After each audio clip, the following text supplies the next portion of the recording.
Continuing to work on the 2010 Audi A4 with the 2.0 turbo. Initial issue with the low compression on cylinder 2, a little bit on 1, random misfire. While I've got it taken apart, I want to do some checks on the head. I previously done a leak down test that worked out fine. Now I just want to check vacuum on the valves while I've got it apart. And I've got this kit set up that I found on the Car Passion channel.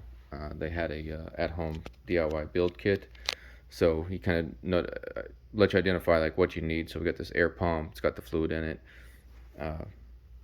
Order this AC hose. You basically chop it up and tee all this stuff off. So you put in this flow meter there, the shutoff valve. You got a T. You got your gauge, and then you kind of do a makeshift piece that goes onto the head over there.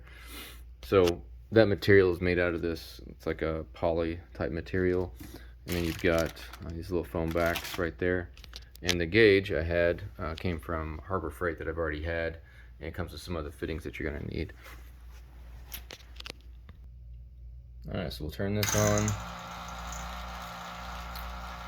and right now got no vacuum. I've got in the off position. So here's the gauge. Turn it on, put your finger on it. You can see we've got good vacuum and all the fittings are doing their job.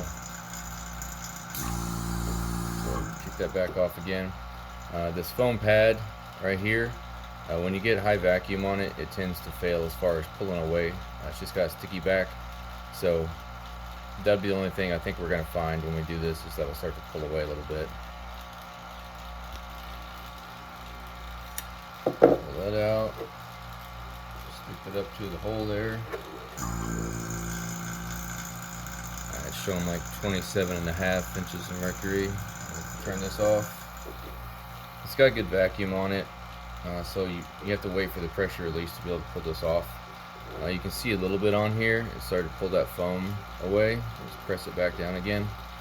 We'll do one more of these.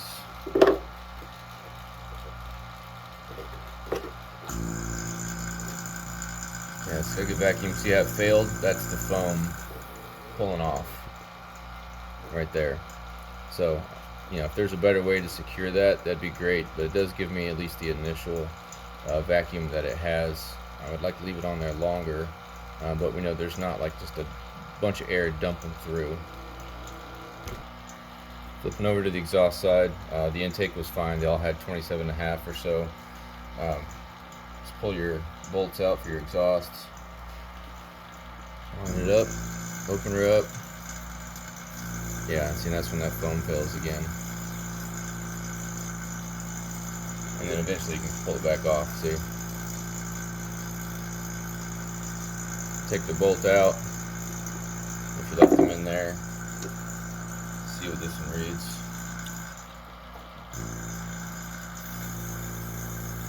So when that foam fails, just let it run for a minute. So we're still at what, 22? Turn that off. The initial vacuum is pretty good.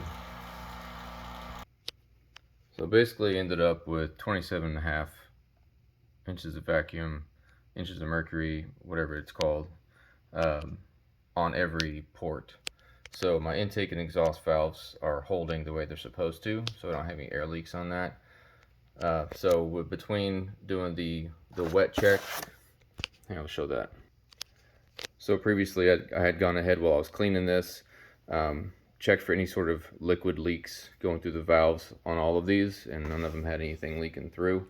And now with the vacuum test also indicating that there's no leaks, I have to assume that the head is just fine. So part of our misfire problems and low compression very well could just be because of the cheap knockoff pistons and rings that whoever rebuilt the motor had put in there previously. So that'll be the next step, replacing that. But I wanted to show this system setup, that it did work. A little bit of modification would be helpful, and I hope it helps you out. Thanks.